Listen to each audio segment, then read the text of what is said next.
ఈరోజు మనం డిస్కస్ చేయబోయే టాపిక్ మీనా టు నాడి ఆస్ట్రాలజీ నుంచి పిఎస్సి రూల్స్ 40 మాట్లాడుకుంటున్నాం. దానిలో 21st రూల్ మాట్లాడుకోబోతున్నాము. ఈ 40 రూల్స్ అన్నీ కూడా ఫార్ములాస్ లాంటివి అనమాట.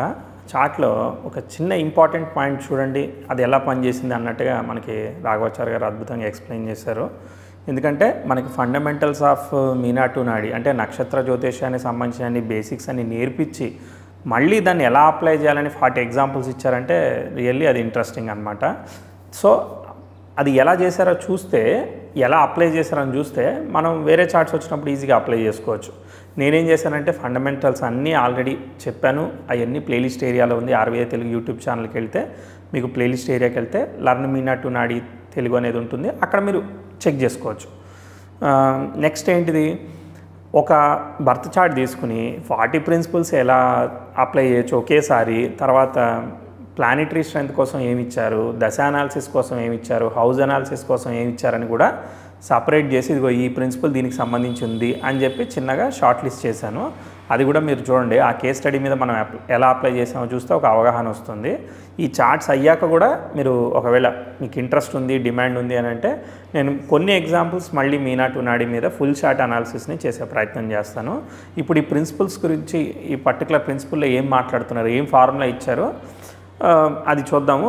బుక్లో ఉన్నాయి ఆల్రెడీ, మనకి పిఎస్ఏ రూల్స్ అన్నీ కూడా ఆల్రెడీ బుక్లో ఉన్నాయి. ఆ చార్ట్స్ కాకుండా వేరే చార్ట్స్ మీద మనం అప్లై చేస్తే మనకి కాన్ఫిడెన్స్ పెరుగుతుంది. ఏ చార్ట్ వచ్చినా మనం చూడగలుగుతాం అనేది పెరుగుతుంది అనే ఉద్దేశంతో డిఫరెంట్ ఎగ్జాంపుల్స్ని కూడా నేను చెప్తున్నాను. డిఫరెంట్ చార్ట్ తీసుకుని అదే ప్రిన్సిపల్ని అప్లై చేస్తే పనిచేసిందా లేదా అంటే మనం దాన్ని యూజ్ చేసుకుంటున్నాం అని అంటే బాగానే ఉంటుంది, కానీ మనం వేరే వాళ్ళకి చెప్తుంటాం కదా. కాబట్టి మనం నాలెడ్జ్ ఎంత ప్రోగ్రెస్ అయితే అంత కాన్ఫిడెంట్గా చెప్పగలుగుతాం. కాబట్టి నెంబర్ ఆఫ్ చార్ట్స్ మీద ఈ ఫార్ములాస్ని అప్లై చేస్తే అప్పుడు బాగా కాన్ఫిడెన్స్ పెరుగుతుంది. సరే, ఎనీవే రూల్ చూద్దాం.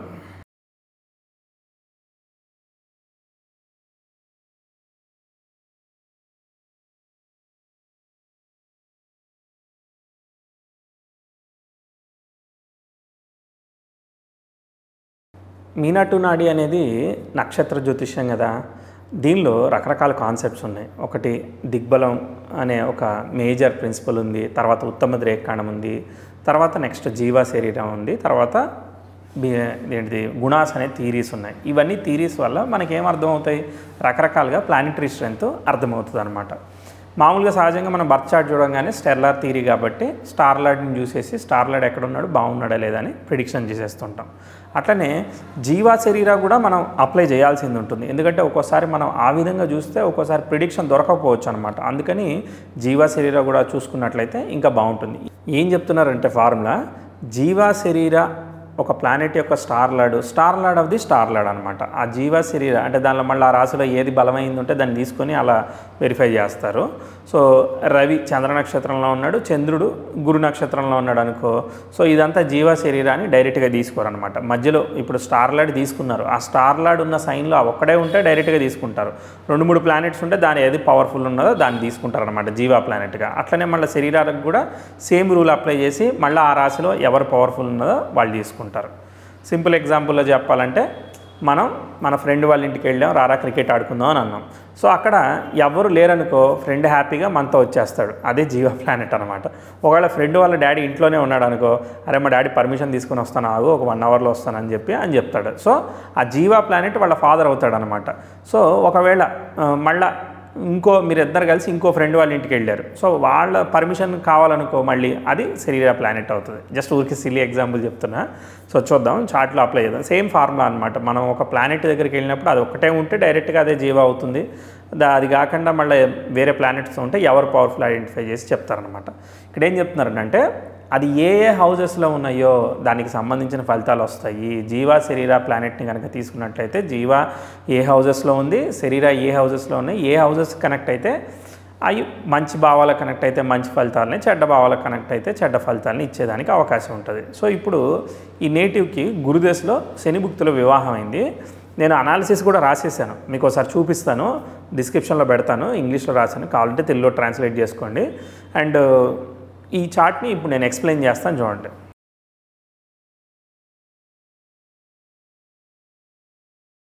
ఇది ఒక పురుష జాతకం అన్నమాట. దీనిలో గురు దశలో శనిభుక్తి వచ్చినప్పుడు వివాహం అయింది. సో మనం ఏం చేయాలి, జీవా శరీర అన్నారు కాబట్టి గురువుకి జీవా శరీర ఏంటిది, శనికి జీవా శరీర ఏంటిదో మనం కనుక్కోవాలి. కనుక్కున్న తర్వాత ఏం చేయాలంటే మనకి మామూలుగా 2, 7, 11 వివాహానికి సంబంధించిన హౌజెస్, 7 వివాహ స్థానం అనేది మనకు తెలుసు. అలానే ఈ కళత్రకారకుడైన శుక్రుడికి కూడా మనం జీవా శరీర ఫైండ్ చేసుకోవచ్చు అనమాట. ఈ విధంగా అనలైజ్ చేసుకుంటే అవన్నీ బాగున్నాయా లేదా, మంచి భావాలకు కనెక్ట్ అయ్యానుకో అది బాగుంటుందన్నమాట. అలానే సప్తమ భావాన్ని విశ్లేషణ చేసుకోవచ్చు. ఫస్ట్ ఏం చేయాలి, బర్త్ చార్ట్లో లగ్న స్టార్ లార్డ్కి ఒక జీవా శరీర బాగున్నదా అంటే లగ్న స్టార్ లార్డ్ పొజిషన్ చూసినట్టే జీవా శరీర ఇంకా ఎక్స్టెన్షన్కి star lord of star lord కూడా వెళ్ళి మనం వెరిఫై చేసుకోవచ్చు. జీవా ఖచ్చితంగా బాగుండాలి, అప్పుడే మీరు శరీర బాగుండాలన్నమాట. కేవలం జీవా బాగోకుండా శరీర బాగున్నదనుకో అది అంత స్థాయిలో వర్కౌట్ అవుతుందని నేను భావించట్లేదు, అది నా పర్సెప్షన్ అనమాట. ఖచ్చితంగా జీవా శరీర 2 బాగుండాలి. జీవా బాగుంటే సరిపోతుంది మ్యాక్సిమం. జీవా లేకుండా శరీరం ఒక్కటే బాగుంటుందంటే కుదరదనమాట. అంటే స్టార్ లార్డ్ బాగుండాలి ప్రైమరీగా, star lord of star lord బాగున్నాడు అంతా ఓకే ఉంటుందని అనుకోమాకండి, అది పూర్తి స్థాయిలో రిజల్ట్ ఇస్తుందని అనుకోమాకండి. అది ఓన్లీ ఎక్సెప్షనల్ కేసెస్లో 8th lord in the 6th అట్లా ఏదైనా ట్విస్ట్ ఇచ్చి రిజల్ట్ ఇవ్వాలి తప్ప స్ట్రైట్గా అయితే ఫలితం ఇవ్వకపోవచ్చు. సరే, ఇప్పుడు చూద్దాం. మామూలుగా లగ్నాన్ని వెరిఫై చేయాలి, లగ్నాన్ని వెరిఫై చేద్దాం. తర్వాత సప్తమ భావాన్ని వెరిఫై చేయాలి, వెరిఫై చేద్దాం. సప్తమాధిపతిని వెరిఫై చేయాలి, వెరిఫై చేద్దాం. కళత్రకారకుడిని వెరిఫై చేయాలి, వెరిఫై చేద్దాం. ఎందుకంటే బర్త్ చార్ట్ని మనం డిఫాల్ట్గా అట్లనే రీడ్ చేసుకోవాలి కదా, రీడ్ చేసుకుంటేనే కాన్ఫిడెన్స్ వస్తుంది. బట్ అన్నిటికీ జీవా శరీర కనుక్కోవచ్చు. అలానే ఆ పలానా దశాభుక్తిలో వివాహం జరిగిందని ఆల్రెడీ తెలుసు మనకి, తెలిసేసిన తర్వాత ఇంకా పోస్ట్ అనాలిసిస్ లాగా అనిపిస్తుంది. మనకు తెలియదు అన్నట్టుగానే అనలైజ్ చేద్దాం, చేస్తూ ఉంటే సరిపోతుందా లేదా వెరిఫై చేద్దాం. అట్లనే ఆ దశాభుక్తిలో జరగడానికి తర్వాత ఆ దశాభుక్తి దాకా వద్దాం అనమాట. పుట్టిన దగ్గర నుంచి 20-25 ఏళ్ళకో పెళ్లి చేసుకుంటాడు అనుకుంటే అప్పుడు వచ్చే దశాభుక్తులకి ఎలా ఉన్నాయో కూడా మనం చెక్ చేసుకోవచ్చు. ఫస్ట్ ప్రైమరీగా ఒరిజినల్గా ఉందా లేదా చూద్దాం. లగ్న స్టార్ లార్డ్ శని అనమాట. వృశ్చిక లగ్నానికి ఎవరు యోగకారకులు, గురు, చంద్ర, రవులు విశేషమైన యోగకారకులు. ఈ యొక్క లగ్న నక్షత్రాధిపతి అయిన శని మనకి 11లో ఎంచక్క బాగుండి భిన్న పాదంతో రవి నక్షత్రంతో కనెక్ట్ అయ్యి రవితో పాటు కలుస్తున్నాడు. అక్కడ రవి ఒక్కడే ఉన్నాడా, రవి స్వక్షేత్రగతుడయ్యి యోగకారకుడు బాగుండి దాంతోపాటు ఇంకో యోగకారకుడైన గురువుతో పాటు కలుస్తున్నాడు. బుధుడు కలుస్తున్నాడు, బుధుడు అష్టమాధిపతి అయినా కూడా మనం పవర్ స్నాచ్ చేసేస్తుంది అని చెప్పి 17th PSA రూల్లో కూడా మాట్లాడుకుందాం. సో సన్ ఎప్పుడైతే ఓన్ హౌస్లో ఉన్నాడో యోగకారకుడే రూల్ చేస్తూ తన మిత్రుడైన గురువుతో 2 శుభగ్రహాలు కలిసి ఉంటూ చాలా పాజిటివ్ రిజల్ట్స్ ఇప్పుడు శనికి ప్రొడ్యూస్ చేస్తాడు. లగ్న నక్షత్రం శని పాపి నక్షత్రంలో పడింది అని అనడానికి లేదు, ఇదంతా కూడా రవి కంట్రోల్కి వెళ్ళిపోయింది అనమాట. సో రవే పాజిటివ్ రిజల్ట్స్ని ప్రొడ్యూస్ చేస్తాడు. సో దశమాధిపతి దశమంలో ఉంటూ ఈ లగ్న నక్షత్రాధిపతి దశమానికి కనెక్ట్ అవుతూ రవి డీల్ చేయడం వల్ల ప్రొఫెషన్లో ఖచ్చితంగా చాలా ఉన్నతమైన పొజిషన్స్లోకి వెళ్ళేదానికి, హయ్యెస్ట్ పొజిషన్స్లోకి వెళ్ళేదానికి కారణమవుతుంది. పాజిటివ్గా మనకు కనిపించింది. అందులోనూ ఆ శని మళ్ళీ సప్తమాధిపతి అయిన శుక్రుడిని దశమ దృష్టితో చూస్తున్నాడు కాబట్టి లగ్న నక్షత్రాధిపతి చాలా బాగున్నాడు, దిగ్బలాన్ని పొందాడు అనమాట. యోగకారులతో కనెక్షన్ రావడం, దిగ్బలం పొందడం, యోగకారకుడు నక్షత్రంలో ఉండడం ఎంత విశేషం అవుతుంది, చాలా బాగుంది చార్ట్ అనమాట. నెక్స్ట్ లగ్నాధిపతి అయిన కుజుడు 12లో ఉన్నాడు, అంటే షష్టాధిపతి అయినాడు 12లో ఉన్నాడు, ఓన్ స్టార్లో ఉన్నాడు 12లో ఉన్నాడు, స్వనక్షత్రంలో ఉన్నాడు. భిన్నపాదంతో 11 కూడా కనెక్ట్ అయ్యాడు అనమాట. 12కే కాకుండా 11 కూడా కనెక్ట్ అయ్యాడు. సరే, ఇప్పుడు రాశ్యాధిపతి అయిన శుక్రుడిని చూడండి. శుక్రుడు వచ్చేసి 8లో పడుతూ 9కి కూడా కనెక్ట్ అయ్యాడు, అంటే 12, 8 కూడా కనెక్ట్ అయింది. అలానే 9, 11 కూడా కనెక్ట్ అయింది అనమాట లగ్నాధిపతి. సో ఓకే, మనకి లగ్న నక్షత్రం 75% రిజల్ట్ ఇస్తుంది. లగ్నాధిపతి కొంత తక్కువ పర్సంటేజ్ రిజల్ట్ అనుకుంటే 25% అనుకుంటే 25%లో 50% అంటే 12.5% మనకి లగ్నాధిపతికి వచ్చింది అనుకోవచ్చు అనమాట. సో పర్వాలేదు, లగ్నాధిపతిని అనలైజ్ చేసాం, అలానే లగ్న నక్షత్రాధిపతిని కూడా అనలైజ్ చేసాం, బాగున్నాయి. ఇప్పుడు నెక్స్ట్ ఏంటిది, మనకి సప్తమ భావ విశ్లేషణ కావాలంటే సప్తమంలో ఆక్యుపెంట్ తెలియాలి, సప్తమాధిపతి తెలియాలి, కళత్రకారకుడైన శుక్రుడు తెలియాలి. ఇక్కడ విచిత్రం ఏంటంటే సప్తమాధిపతి శుక్రుడే, సప్తమంలో ఎవరూ లేనందువల్ల సప్తమ ఆక్యుపెంట్ యొక్క రిజల్ట్స్ కూడా శుక్రుడికే వస్తాయి, కళత్రకారకుడు శుక్రుడే వస్తాడు. అంటే ఇంత పోర్ట్ఫోలియో 100% ఆయనకే వచ్చింది కదా 60-20-20 రూల్ ప్రకారం. ఈ 100% ఆయనకి వస్తే ఆయన ఒక్కడు సరిగా లేడనుకో గోవింద అనమాట. ఓకే, సో ఆయన ఎలా ఉన్నాడు, శుక్రుడు అయ్యో అష్టమంలో పడిపోయాడని కంగారు పడకండి, ఎందుకంటే మనం స్టార్ లార్డ్ని పరిశీలించాలి. స్టార్ లార్డ్ అయిన శుక్రుడికి స్టార్ లార్డ్ ఎవరు, గురువు అనమాట. సో ఆయన పునర్వసు నక్షత్రంలో ఉంటూ మిథునంలో ఉంటూ ఉత్తమ ద్రేకాణంలో ఉన్నాడు. అష్టమంలో ఉన్న దాని స్టార్ లార్డ్ని పరిశీలించాలి. గ్రహం ఉన్న స్థానం కన్నా దాని స్టార్ లార్డ్కి ఇంపార్టెన్స్ ఉంటుంది. కాబట్టి ఆయన యోగకారకుడైన గురువుతో పరివర్తనం చెందాడు. 9, 8 భావాలకి రెండింటికి కనెక్ట్ అయ్యాడు. 9వ భావానికి కూడా కనెక్ట్ అయ్యాడు కదా, బాగానే ఉంది. ఎందుకంటే గురువు యొక్క నక్షత్రంలో ఉంటూ గురువుతో పరివర్తనం చెందాడు. కాబట్టి యోగకారకుడితో పరివర్తనం చెందడం ఈ లగ్నానికి మంచిదా కాదా? డెఫినెట్లీ. శుక్రుడు అష్టమంలో ఉన్నాడన్నా కూడా very very happy marital life ఇచ్చేదానికి కారణమవుతుంది. సో అది చాలా పాజిటివ్. అందులోనూ చతుర్థాధిపతి ఈ లగ్నానికి చూడడం వల్ల ఈ శుక్రుడికి దిగ్బలం వచ్చిందనమాట. విశేషమా కాదా? పాజిటివ్ అనమాట. నెక్స్ట్ ఇప్పుడు మనం వెరిఫై చేసేసాం. మనకి ప్రిన్సిపల్ మర్చిపోకూడదు. ప్రిన్సిపల్ ఏంటిది? జీవ శరీర రెస్పెక్టివ్ హౌజెస్ ఉన్నాయా లేదా చూడాలి. మనం బేసికల్లీ లగ్నాన్ని మనం వెరిఫై చేస్తాం. సరే, జీవ శరీర చూద్దాం అని అనుకుంటే కూడా లగ్న నక్షత్రాధిపతి శని రవి నక్షత్రంలో ఉంటే రవి సింహంలో ఉన్నాడు కాబట్టి ఆ ప్లానెట్టే జీవా ప్లానెట్ అవుతుంది. శరీర ప్లానెట్ ఎవరు అవుతారు? కేతు నక్షత్రంలో ఉన్నాడు కాబట్టి కేతు అవుతాడనమాట. కేతు తృతీయంలో ఉన్నాడు. ఓకే, పర్వాలేదు అనమాట, యావరేజ్. సో జీవా ప్లానెట్ చాలా బాగుంది. శరీర ప్లానెట్ తృతీయ స్థానం కాబట్టి సెల్ఫ్ ఎఫర్ట్ కాబట్టి యావరేజ్ అనుకుంటే దాదాపు చాలా బాగానే ఉంది. తర్వాత లగ్నాధిపతి యొక్క నక్షత్రాధిపతి రాస్యాధిపతి ఎవరు? మనకి శుక్రుడు అనమాట. శుక్రుడు స్టార్లో ఉన్నాడు. శుక్రుడు జీవా ప్లానెట్ అవుతాడు కుజుడికి. కానీ శుక్రుడు యొక్క స్టార్ లార్డ్ అయిన గురువు శరీర ప్లానెట్ అవుతాడు. అయితే ఈ శరీర ప్లానెట్ బలమైన గ్రహం ఏంటిది? రవి విల్ బికమ్ ద శరీర ప్లానెట్ ఆఫ్ ద కుజ అనమాట. ఎందుకంటే ఆ సైన్లో ఎవరు లీడ్ చేస్తున్నారో అది అవుతుంది. ఎందుకంటే శుక్రుడు స్టార్ లార్డ్ గురువు అయినా రవే ఫలితాన్ని ఇస్తాడు. ఎందుకంటే రవి స్వక్షేత్రగతుడు అయి ఉన్నాడు, పవర్ఫుల్ ప్లానెట్ కాబట్టి ఆయన లీడ్ చేస్తున్నాడు కాబట్టి ఆ సైన్ని ఆయన శరీర ప్లానెట్ అవుతాడనమాట. ఇలా మనం జీవ శరీరాన్ని వెరిఫై చేసుకోవాలి. ఇప్పుడు మనకు కావాల్సింది ఏంటిది? ఏ నక్షత్రంలో పుట్టాడు జాతకుడు, మరి దశలు ఎలా వచ్చాయి అని చూద్దాం.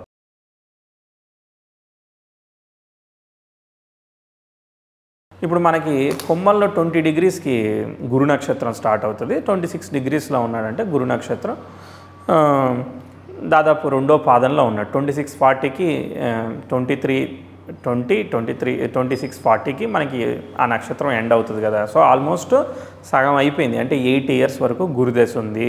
ఓకే, 8 సంవత్సరాలు గురుదశ తర్వాత నెక్స్ట్ ఏమొస్తుంది? గురువు తర్వాత పుష్యమి నక్షత్రం, అంటే పునర్వసు తర్వాత పుష్యమి కదా, శని దశ వస్తుంది.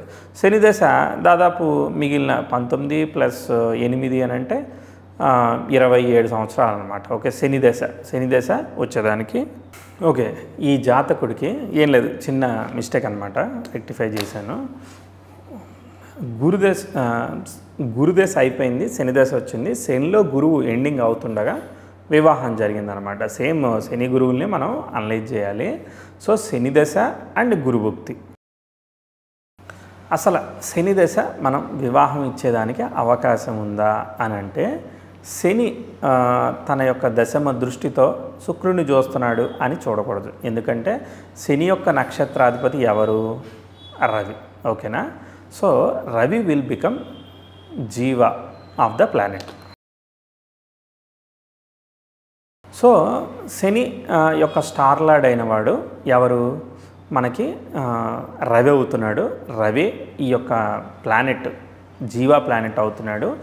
రవి ఏ హౌస్ కనెక్ట్ అయినాడు? దశమ స్థానానికి కనెక్ట్ అయి ఉన్నాడు. ఈయనతో ఎవరెవరు అసోసియేట్ అయి ఉన్నారు? బుధుడు అసోసియేట్ అయి ఉన్నాడు. తర్వాత గురువు అసోసియేట్ అయి ఉన్నాడు. బుధుడు ఎవరు? 11th లార్డ్, అంటే 11వ స్థానము సపోర్టింగ్ హౌస్ అనమాట. అలానే గురువు ఎవరు? ద్వితీయ పంచమాధిపతి, కుటుంబ స్థానాన్ని సంతాన స్థానాన్ని చూపించే ఆ గురువు కనెక్ట్ అయి ఉన్నాడు. కాబట్టి మనకి 2, 11 స్థానాలని శని బాగా సిగ్నిఫై చేస్తున్నాడు. తర్వాత కేతువు in the star of Mars అనమాట. ఎందుకంటే జీవా ప్లానెట్ చూస్తాం, శరీర ప్లానెట్ ఎలా కనెక్ట్ అవుతున్నాడో మనం చూస్తున్నాం అనమాట. కేతువుని చూస్తున్నాం. ఈ కేతువు కుజ నక్షత్రంలో ఉన్నాడు కాబట్టి కుజుడు 12, 1, 6 తర్వాత 11 భావాల్ని 1, 6 తర్వాత 11, 12 సిగ్నిఫై చేస్తున్నాడు. లగ్నాధిపతిగా ఆయన 6 సిగ్నిఫై చేసినంత మాత్రాన మనం కంగారు పడాల్సిన అవసరం లేదు. సో 11 కూడా సిగ్నిఫై చేస్తున్నాడు, పర్లేదు. కేతువు మళ్ళీ భిన్న పాదంతో వెళ్ళి చంద్రుడిని కూడా యోగకారకుడిని టచ్ చేస్తున్నాడు అనమాట. సో ఎప్పుడు కొమ్మల్లో వెళ్ళిన అటాక్ చేస్తాడు కాబట్టి చంద్రుడు మళ్ళీ వీళ్ళందరి చేత యోగకారకుల చేత చూడబడుతున్నాడు. అంటే 2 శుభగ్రహాలు పరస్పరం చూసుకుంటున్నాయి, రవిచంద్రులు చూసుకుంటున్నాయి. సో ఓకే, కేతువు అయితే మనకి సిగ్నిఫై చేస్తున్నాడు 11వ భావాన్ని బాగానే సిగ్నిఫై చేస్తున్నాడు, 9వ భావాన్ని బాగానే సిగ్నిఫై చేస్తున్నాడు. అంతవరకే ఉంది, మనకి ఇంకేమీ ఎక్స్ట్రా కనెక్షన్స్ ఏమీ రాలేదన్నమాట. శని శుక్రుడిని చూస్తున్నాడు, కానీ మనం స్టార్ లాడ్నే ఫాలో అవ్వాలి, శుక్రుడిని చూసాడు కదా అని చెప్పి సరిపెట్టుకోకూడదు. నెక్స్ట్ గురువు మనం ఎందుకు తీసుకున్నాం అని అంటే గురువు భుక్తిలాడు కదా, అందుకని తీసుకున్నాం అనమాట. సో గురువు ఎవరిని చూస్తున్నారు? సో గురువు ఇన్ ద స్టార్ ఆఫ్ మనకి శుక్ర నక్షత్రం కాబట్టి శుక్రుడు మనకి జీవా ప్లానెట్ అవుతాడు. ఈ జీవా ప్లానెట్ అయిన శుక్రుడు కళత్రకారకుడు అవుతున్నాడు, సెవెంత్ లార్డ్ అవుతున్నాడు. సెవెంత్లో ఎవరు లేకపోవడం వల్ల, ఆక్యుపెంట్ లేకపోవడం వల్ల ఇంకా లీడ్ తీసుకుంటాడు. కాబట్టి సప్తమ భావాన్ని ఇస్తున్నాడా లేదా? పరివర్తనం అయ్యాడు జీవా ప్లానెట్తో, గురువు అండ్ శుక్ర పరివర్తన. సో శుక్రుడి స్టార్ లార్డ్ మళ్ళీ గురువే అవుతాడు కదా, గురువు మళ్ళీ సింహంలో ఉన్నాడు కాబట్టి అక్కడ మళ్ళీ రవి డీల్ చేస్తాడనమాట. మనకి సప్తమ భావాన్ని, ద్వితీయ భావాన్ని గురువు అండ్ శుక్రుడు చాలా విశేషంగా తెలియజేస్తున్నారు. అండ్ 11లో ఉన్న శనితో కూడా కనెక్షన్ రావడం వల్ల అది కూడా 11కు కూడా కనెక్ట్ అయిందనమాట. 10లో ఉన్న కూడా గ్రహాలు శని వల్ల, భిన్నపాదం వల్ల కనెక్షన్, సంబంధం వల్ల, అసోసియేషన్ వల్ల అవి కూడా బాగా కనెక్ట్ అయ్యాయి. అంటే జీవా శరీర ప్లానెట్స్ మనకి భిన్నపాద అండ్ జీవా శరీర అండ్ రెస్పెక్టివ్ హౌజెస్లో ఈ చార్ట్లో ఈవెంట్ ప్లేస్ అవుతుందన్నమాట. మనకు అది అర్థమవుతుంది. రెస్పెక్టివ్ హౌజెస్ చూసాం కదా. తర్వాత ఇప్పుడు మనం అడిషనల్ టెస్టింగ్ చేద్దాం. అంటే ఇప్పుడు శనిలో గురువు వచ్చేంత వరకు మరి వివాహం కాలేదు అని అంటే ఈ 19 సంవత్సరాల్లో మనం ఒక 17 వేసుకుందామా, 17 అట్లా వేసుకుందాము, అవి ఒక 8 వేసుకుందాం. సో 17ను 8 అని అంటే మనకి 20 సంవత్సరాలు అనమాట. సో 20 సంవత్సరాల అంటే కనీసం 20 సంవత్సరాలు దాటందే, 22 సంవత్సరాలు దాటందే అబ్బాయిలకి పెళ్ళిళ్ళు అయితే చేయరు కదా జనరల్గా. ఇప్పుడున్న జనరేషన్లో అయితే ఒక 10 ఏళ్ల క్రితం తీసుకున్నా కూడా అంతకు మించి చేయరు. కాబట్టి ఇప్పుడు గురువు కన్నా ముందు భుక్తి అంటే శనిలో గురుదశ వచ్చింది. గురువు కన్నా ముందు భుక్తి ఏంటిది? కుజుడు కన్నా మనకి ముందేమొస్తుంది? రాహువు. ఈ విధంగా వస్తుంది. మనకి రాహు వరకు తీసుకుందాం, పెద్ద భుక్తి ఉంటుంది కదా. రాహువు కుజుడు ఎందుకు వివాహాన్ని ఇవ్వలేదు, గురువే ఎందుకు ఇచ్చాడు అని అంటే రాహు యొక్క స్టార్ లార్డ్ ఎవరు? బుధుడు ఎవరు? 8th lord. సరే, తర్వాత వీళ్ళందరితో కూడా జీవా శరీర తీసుకుంటే రాహు యొక్క స్టార్ లార్డ్ సన్ అవుతాడు. ఎందుకంటే జీవా ప్లానెట్ కింద సన్ తీసుకోవాలి, మనం బుధుడిని తీసుకోకూడదు, ఎందుకంటే సన్ లీడ్ చేస్తున్నాడు. Sun in the star of Ketu. అంటే అసలు అక్కడ సప్తమానికి ఎక్కడ కనెక్ట్ అయింది? రాహు భుక్తి కనెక్ట్ అవ్వట్లేదు అనమాట సరిగ్గా. ఓకే, తర్వాత నెక్స్ట్ రాహు అయిపోయింది. తర్వాత కుజ వచ్చాడు. కుజుడి యొక్క స్టార్ లార్డ్ అంటే కుజుడు వచ్చినప్పుడు మనకి అంటే కుజుడి తర్వాతే మనకి రాహు కదా. సో కాబట్టి రాహువే ఇవ్వలేదన్నమాట. మనం అదో 2-3 ఏళ్ళు ఉంటుంది కాబట్టి రాహు ఇవ్వలేదు. రాహు తర్వాత మళ్ళీ మనకి ఎవరు వస్తారు? గురువే వస్తాడనమాట. రాహు కనెక్ట్ అయ్యి ఇవ్వలేదన్నమాట. ఒక 2-3 ఏళ్ళు వెనక్కి తీసుకుంటే మార్స్ అవకాశం ఉందంటే ఎస్, మార్స్ అవకాశం ఉంది, కానీ 6 కూడా తగులుతుంది కదా అని చెప్పి మనం సాటిస్ఫై కావాల్సి వస్తూ ఉంటుంది. ఏజ్ ఒకటి ప్రోగ్రెస్ అవ్వలేదు. సో మార్స్ తీసుకుంటే మార్స్ యొక్క జీవా ప్లానెట్ విల్ బికమ్ వీనస్ యొక్క స్టార్ లార్డ్ మళ్ళీ సన్ అవుతాడు అనమాట. సో ఇదేమవుతుంది? 1/6 ఏ ఉద్యోగం ఇలాంటి వాటికి చాలా అనుకూలంగా ఇచ్చేస్తూ ఉంటుంది అనమాట ఫాస్ట్గా. సో వివాహం ఇవ్వడానికి ఇక్కడ ఏంటిది బాగా కనెక్ట్ అవుతుంది అంటే యావరేజ్గా కనెక్ట్ అవుతుంది. 6 ఒకటి తగులుతూ ఉంది. అదే ఇక్కడ చూసినట్టయితే 7 పరివర్తనతో చాలా బాగా తగిలింది కదా గురువు వచ్చినప్పుడు. ఎందుకంటే గురు శుక్రుల పరివర్తన ఒకటి బాగుంది. జీవా శరీర ఆఫ్ ద భుక్తిలాడైతే జూపిటరు వివాహం ఇవ్వడానికి చాలా బ్రహ్మాండంగా ఉన్నాడు. ఎందుకంటే 9కి కనెక్ట్ అయ్యాడు, వెల్ కనెక్ట్ అయ్యాడు, యోగకారకుడు చేత చూడబడుతూ యోగకారకుడితో కలిసినాడు. అంటే ఎక్కువ వెయిటేజ్ ఉందన్నమాట కంపారిటివ్లీ. ఓకే, సో ఈ విధంగా మనం ప్రీవియస్కి కూడా వెళ్ళి పలానా దశ భుక్తి ఎందుకు ఇవ్వట్లేదు, ముందు దశ ఇదే భుక్తి ఎందుకు ఇచ్చింది, ఒకవేళ ఇది ఇవ్వకపోతే బుధుడు ఇస్తాడా? ఇదే జరగలేదనుకో అసలు బుధుడు ఇవ్వగలుగుతాడా? బుధుడు యొక్క స్టార్ లార్డ్ మళ్ళీ కేతు అవుతాడు. బుధుడిలో ఏ భుక్తి రావాలి? బుధుడు స్వయంగా స్వభుక్తులు ఇవ్వగలుగుతాడా? ఇలా మనం ప్రాక్టీస్ చేస్తున్నట్లయితే మనకి చాలా కాన్ఫిడెన్స్ వస్తుంది అనమాట. ఎందుకంటే ఇది జరిగిందని మనకు అర్థమైపోతుంది. ఇంకా వేరే దగ్గర ఎక్కడ జరగడానికి అవకాశం లేదనేది మనం ఒక్కసారి చూస్తే కదా మనకి కాన్ఫిడెన్స్ లెవెల్స్ పెరుగుతుంది. ఆ వ్యూలో కూడా చూసే ప్రయత్నం చేయండి.